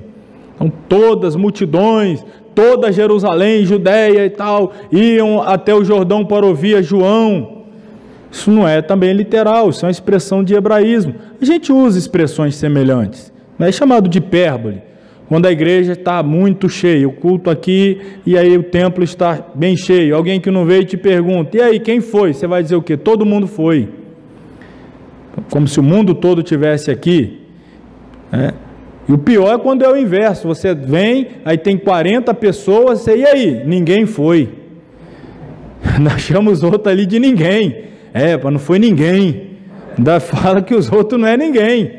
É forma de dar ênfase. A pessoa entende, nem tanto na primeira parte, ela sabe que não é literal, que todo mundo estava lá, quanto na outra sabe que não é literal, que ninguém estava lá. A Bíblia vai usar isso. Se você quiser traduzir ao pé da letra, olha aqui, foi dito, os soldados representando a totalidade, os discípulos lhe disseram, não é que eles em voz de coro todos juntos dizem, representando aos demais. Então isso é comum, é muito fácil de perceber pelo contexto, mas às vezes a pessoa muito afoita, quer ficar ali presa a detalhezinho, quer interpretar tudo muito literal, pode ter problema. Com frequência usavam os hebreus o nome dos pais para denotar os seus descendentes, como por exemplo ao dizer, maldito seja Canaã, em lugar dos descendentes de Canaã, excetuando-se, é claro, os justos de seus descendentes, muitas vezes usa-se também o nome Jacó ou Israel para designar os israelitas, isto é, os descendentes de Israel. Você percebe que a gente, isso é tão comum que a gente até perdeu essa conexão de que Israel é uma pessoa, de tanto que ele passou a representar uma nação, Deus pegou Jacó e mudou o nome dele para Israel. Teve seus filhos, 12 tribos, toda a nação, e às vezes Deus está se referindo a Israel, Israel, Israel, está falando dos filhos, descendentes. É por isso que para uma pessoa ser um israelita, ou já nos dias atuais, um judeu, como é chamado, ela não precisa nascer lá em Israel, ela tem que ser descendente de Israel, do Jacó, Israel. Se no seu DNA correr o sangue dele, você pode ter nascido no Brasil, no Paraguai, no Uruguai, na Argentina, no Chile, nos Estados Unidos, em qualquer lugar da Europa, Ásia, enfim. Se é descendente de Israel, é um israelita, é um judeu, descendente dos judeus. Então, era muito comum. Um exemplo, a gente vê muito, Davi teve vários filhos. Um dos filhos dele, que assumiu o trono no seu lugar, Salomão. O filho de Salomão, Roboão, muitas vezes é chamado de filho de Davi, Mais para frente, o rei Asa, filho de Davi, vai para frente, o rei Ezequias, porque é da dinastia, da descendência. Aí quando você chega em Jesus, o que o Bartimeu, junto com seu companheiro, gritavam: Jesus? Não era filho, mas era descendente, tinha ele na genealogia, filho de Abraão, muitas vezes. Então era comum. Ainda hoje eles têm algumas características mantidas aí dentro da sua cultura, mas principalmente dentro da época bíblica que nos interessa. A palavra filho usa-se às vezes como em quase todos os idiomas para designar, acabei de falar, um descendente. Assim é que os sacerdotes, por exemplo, se chamam filhos de Levi, os levitas, filhos de Levi. Mefibosete se chama filho de Saul, embora em realidade fosse neto. Do mesmo modo, Zacarias se chama filho de Ido, sendo seu pai Berequias, filho de Ido, então ele era neto. Assim como filho se usa para designar um descendente qualquer, do mesmo modo a palavra pai se usa às vezes para designar um ascendente qualquer. Às vezes irmão se usa também quando somente se trata de um parentesco mais ou menos próximo. Assim como, por exemplo, chama-se Ló, irmão de Abraão, embora em realidade fosse seu sobrinho. Tendo presente tais hebraísmos, desaparecem contradições aparentes. Isso é importante a gente saber, parece que não significa nada, mas críticos da Bíblia vai sempre pegar, eles gostam de detalhezinho.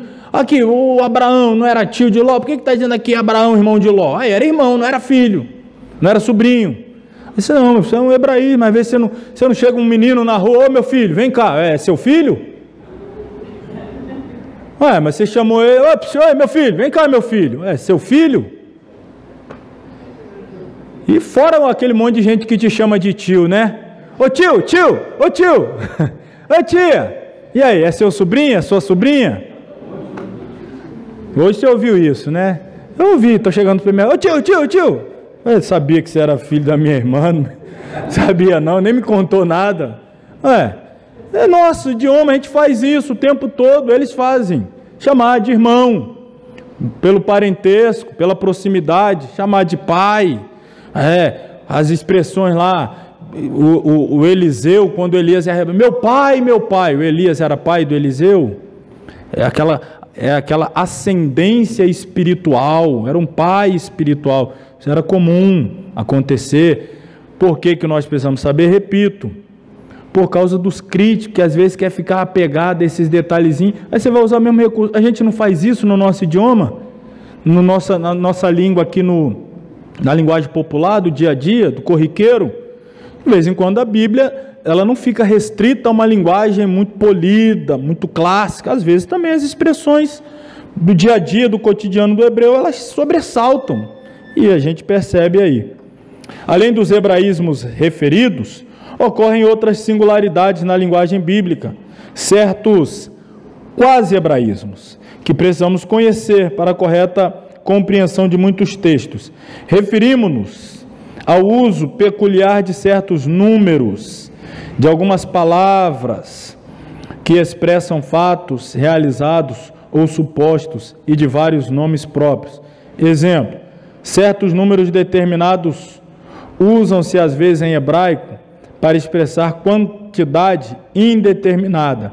10, por exemplo, significa vários, como também este número exato. Então, às vezes está se referindo ao número exato, às vezes simplesmente para falar de uma quantidade muito grande.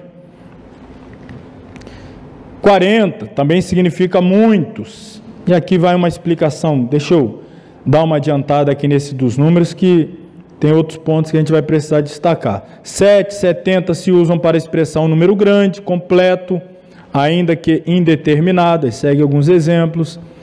É-nos ordenado perdoar até 70 vezes 7, para dar-nos a compreender que se o irmão se arrepende, devemos sempre perdoar-lhes. Não dá para se levar também a ferro e fogo, matematicamente, fazer o cálculo e ficar lá marcando, já foi tanto, já foi tanto, já foi tanto. É para dar a entender que é um número elevado. Às vezes usam-se números redondos nas escrituras para expressar quantidades inexatas. Em Juízes 11, 26, vemos, por exemplo, que se coloca um número redondo de 300 por 293, comparando-se também no capítulo 20, 46 a 35, exemplo. Terceiro, às vezes faz-se uso peculiar das palavras que expressam ação, dizendo-se de vez em quando que uma pessoa faz uma coisa quando só a declara feita. Quando profetiza que se fará, se supõe que se fará ou considera feita. Às vezes, manda-se também fazer uma coisa quando só se permite que se faça. A gente vai ver aqui uns exemplos, quando é vontade permissiva, e a gente não pode confundir com a vontade soberana, só há uma permissão, não há uma orientação. Algumas vezes Deus vai ser solicitado e vai permitir, sendo que antes ele já tinha dado uma revelação da sua vontade soberana.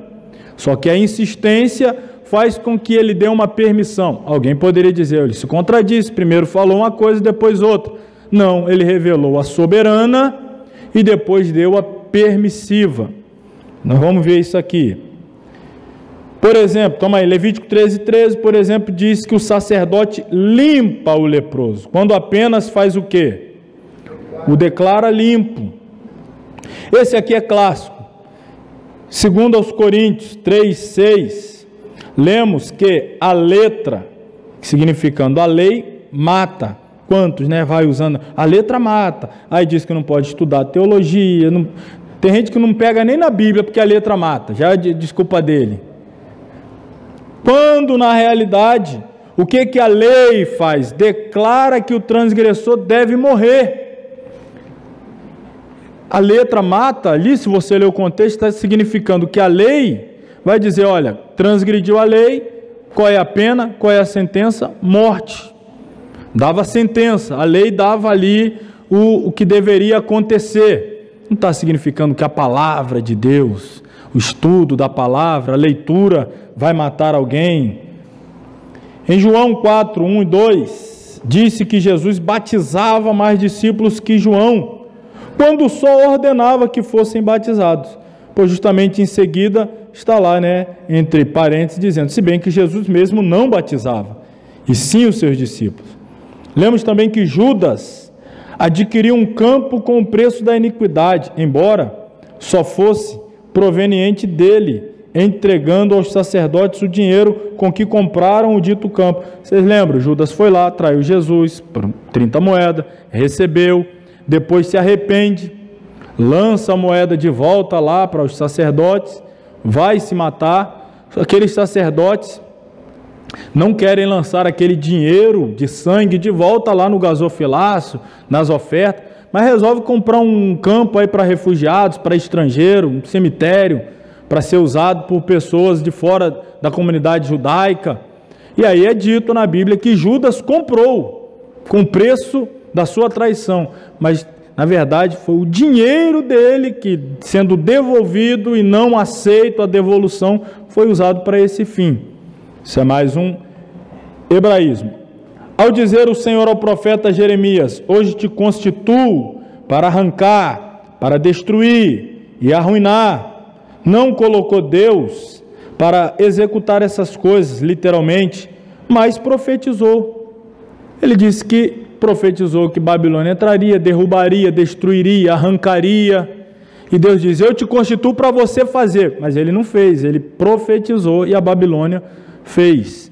Então, outra expressão comum aí no hebraico. Bom, para a gente avançar bem aqui, depois os irmãos vão lendo aí, deixa eu pular lá para o quarto, já na página 185.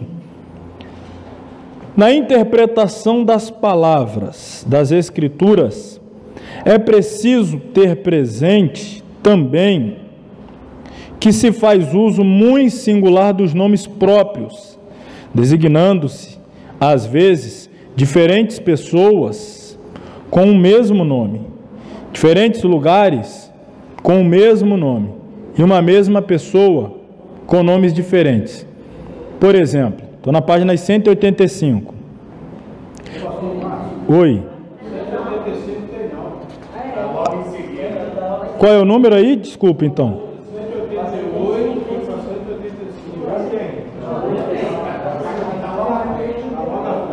Então deve estar embaixo aí.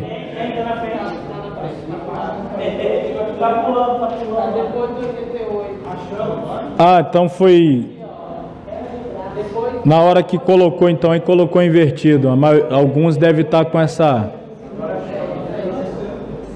Então desculpa, deve ter na hora que foi montar aí o material e inverteu de lugar. Depois é até fácil corrigir aí, abrir esse.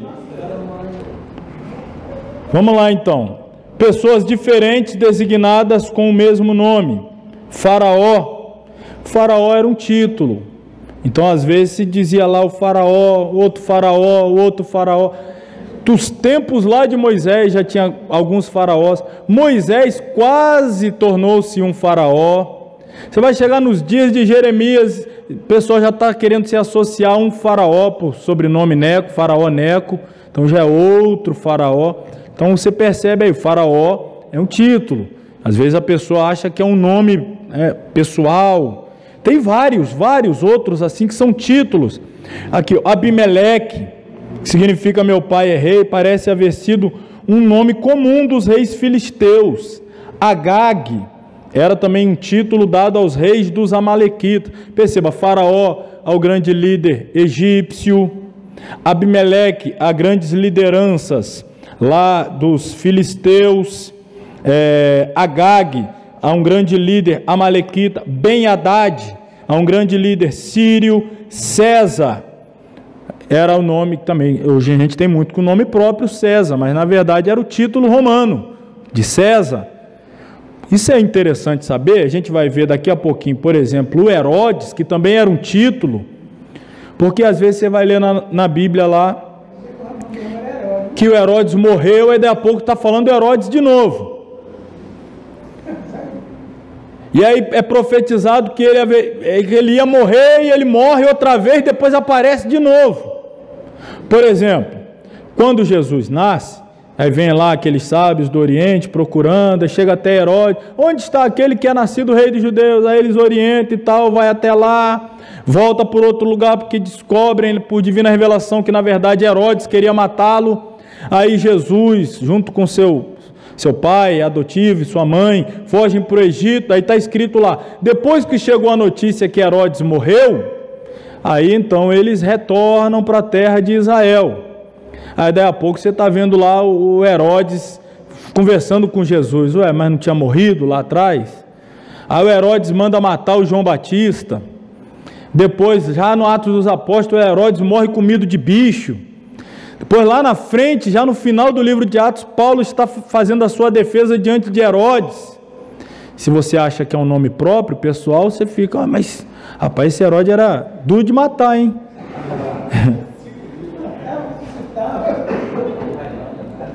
Esse era Highlander, né?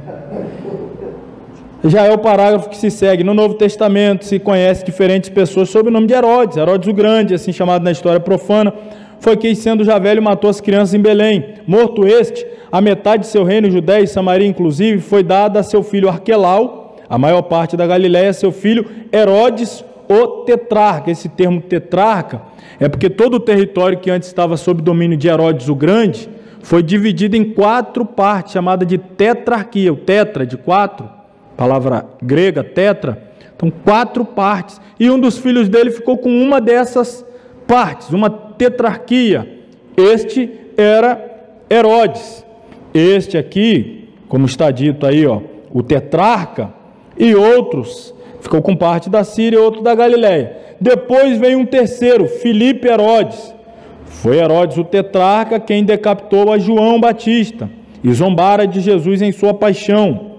Ainda outro rei Herodes, a saber, o neto do cruel Herodes o Grande, foi quem mandou decapitar o Tiago e queria matar a Pedro, que conseguiu escapar por intervenção divina, e este foi morto, comido de bicho, lá abandonado em Cesareia, e depois diante de outro Herodes, que Paulo, Herodes Agripa, foi que Paulo comparece. Bom, o caráter deste rei era muito diferente do seu pai, e não devemos confundi-lo para uma correta compreensão da história.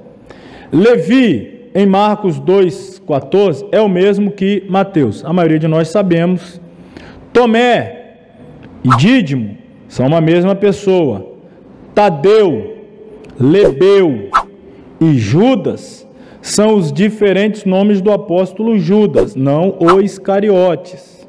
Natanael e Bartolomeu são também os nomes de uma mesma pessoa. Acontecia. Pedro tinha outro nome? Você já viu Pedro ser chamado por outro nome? Cefas, que na verdade é o mesmo significado. Simão, Jonas, filho de Jonas. Então, só que como é um personagem assim já muito constante a sua aparição, a gente já sabe, Simão, Pedro e tal. Quando vem outros como Natanael e Bartolomeu, a gente pensa que são pessoas distintas, mas era comum pessoas ser chamadas por nomes diferentes.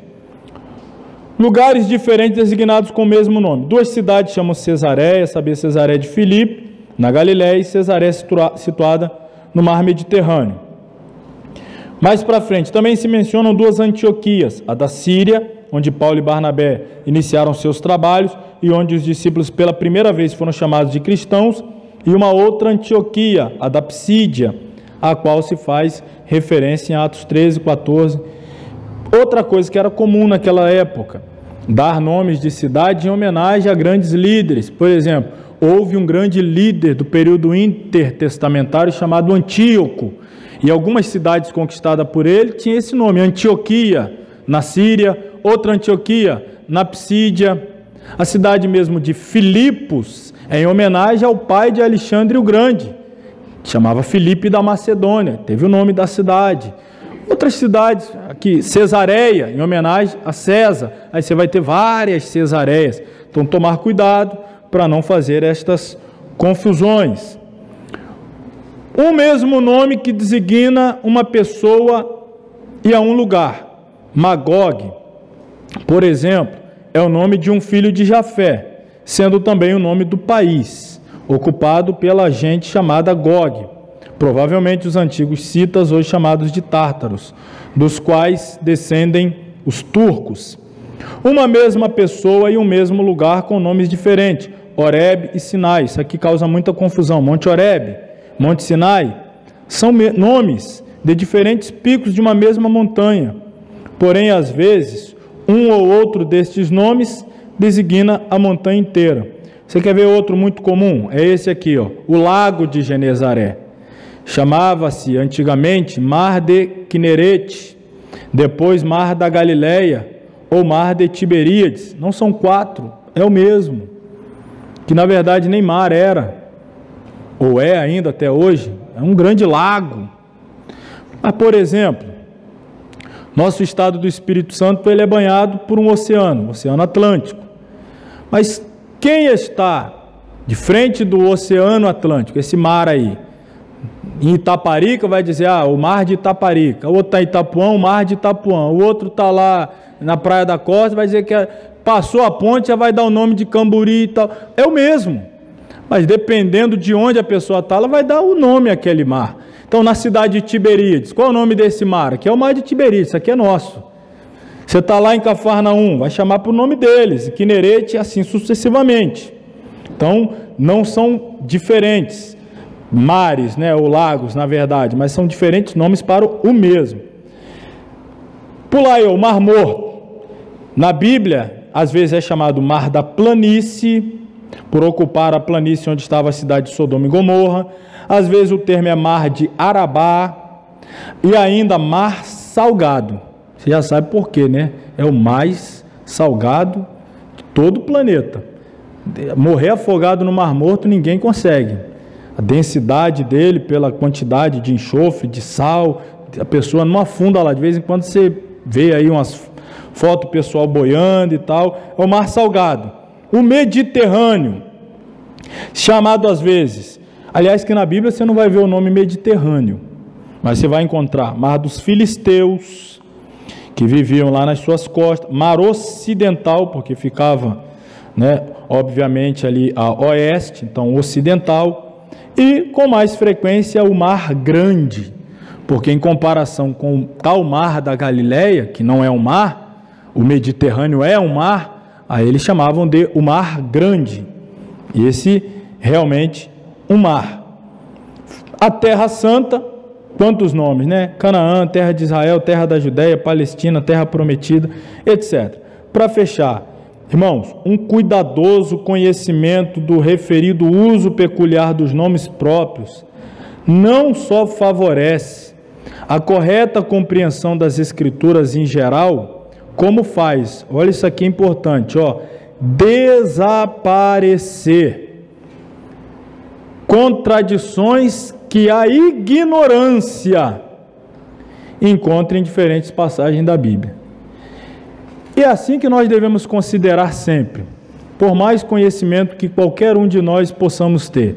Se você se deparar com um texto que você imagina que seja contraditório, reconheça que na verdade é a sua ignorância que ainda não te permitiu entender. Não tem contradição na Bíblia. São as nossas ignorâncias. Quando a gente compreende, a gente chega à conclusão que não há contradição, não há erros, não há falha.